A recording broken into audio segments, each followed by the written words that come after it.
Salam sejahtera untuk kita semua. Pelajaran Sekolah Sahabat dengan tema utama Surat Efesus. Pelajaran kedua, Rencana Agung Allah yang berpusat pada Kristus. Selasa, 4 Juli. Rencana Agung Allah yang berpusat pada Kristus. Apakah persiapan kegenapan waktu Allah dan seberapa luas jangkauannya? Paulus menggunakan 3 penggolongan untuk rencana Allah.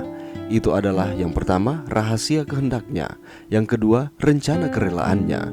Dan yang ketiga, persiapan kegenapan waktu untuk menyatakan segalanya di mana saja di dalam Yesus. Apakah rencana terakhir Tuhan?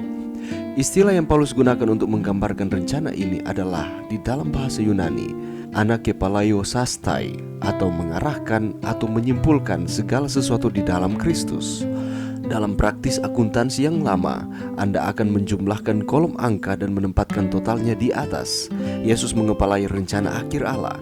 Rencana yang berpusat pada Kristus ini dibuat sebelum dunia dijadikan, dan begitu luas sehingga mencakup semua waktu atau kegenapan waktu dan ruang atau segala sesuatu, baik yang di surga maupun yang di bumi.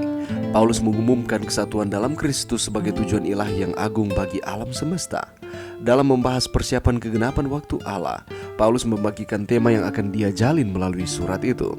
Allah memulai rencananya untuk mempersatukan segala sesuatu yang berakar pada kematian, kebangkitan, kenaikan dan pemuliaan Yesus dengan mendirikan gereja dan mempersatukan umat manusia, Yahudi dan bukan Yahudi yang berbeda di dalamnya.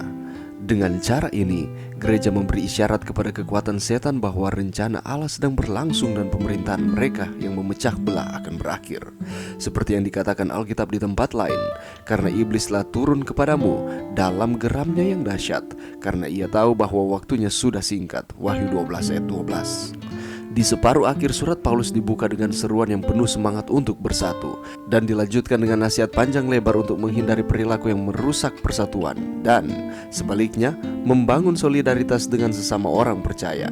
Paulus mengakhiri dengan gambaran yang membangkitkan semangat gereja sebagai tentara yang bersatu, ikut serta dengan semangat dalam melaksanakan perdamaian dalam nama Kristus. Bagaimanakah Anda dapat mengakui dan memahami bahwa penebusan yang telah Anda alami dalam Kristus Yesus adalah bagian dari sesuatu yang luas dan agung, bagian integral dari rencana Allah yang dipelajari, dan rencana terakhir untuk mempersatukan segala sesuatu di dalam Kristus? Pelajaran yang bisa kita dapatkan pada saat ini. Penting untuk diingat cara Paulus menulis tentang juru selamat kita. Jarang sekali Paulus menyebut dia hanya sebagai Yesus. Sebaliknya, bagi Paulus, juru selamat kita adalah Tuhan Yesus, Tuhan Yesus Kristus, Kristus Yesus Tuhan kita, Yesus Kristus, Kristus Yesus, hanya Kristus, hanya Tuhan. Dan kalimat-kalimat inilah yang dituliskan oleh Rasul Paulus untuk menggambarkan siapa juru selamat tersebut. Jelas, salah satu alasan untuk referensi kepada juru selamat kita ini adalah rasa hormat yang harus menjadi bagian dari bahasa dan sikap teolog Kristen, bahkan dari bahasa dan sikap seluruh umat-umat Tuhan. Tetapi ada lebih banyak ayat-ayat seperti ini dalam penghormatan sederhana kepada Sang Guru.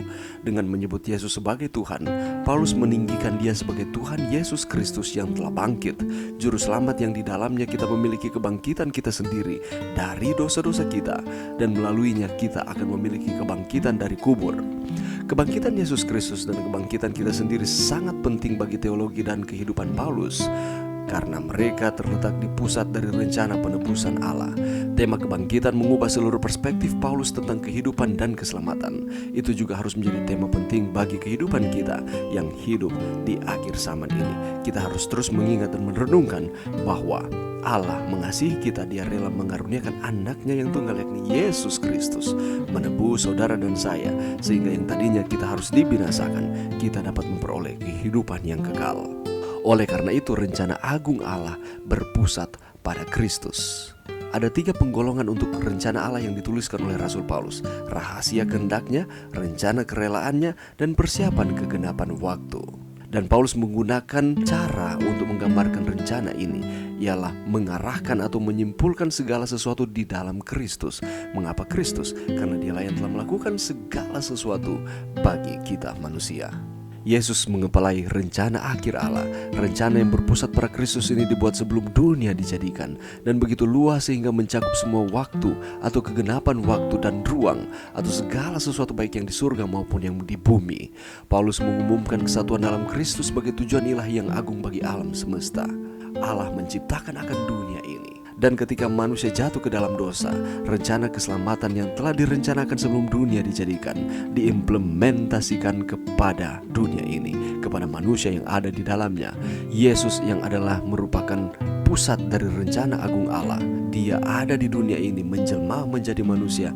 Dia melakukan pelayanan-pelayanannya di dunia ini, dan bahkan dia mati di kayu salib supaya kita memperoleh kehidupan yang kekal.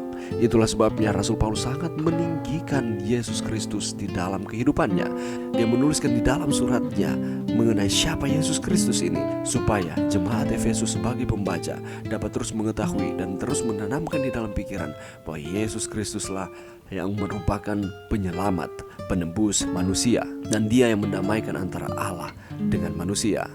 Dan juga menjadi pelajaran bagi kita yang hidup di akhir zaman ini, umat-umat Tuhan, supaya kita terus mengingat-ingat akan kebaikan Kristus di dalam kehidupan kita, bahwa Dia telah melakukan segala sesuatu untuk kita manusia. Mari berdoa. Terima kasih Tuhan atas firman-Mu pada saat ini. Bantu kami Tuhan untuk kami terus setia kepada Tuhan. Kami terus mengingat akan kebaikan Kristus di dalam kehidupan kami. Kami mengagungkan, meninggikan Yesus Kristus di dalam setiap kehidupan kami. Bantu kami untuk kami terus setia kepada Tuhan. Ini doa kami di dalam nama Yesus. Amin.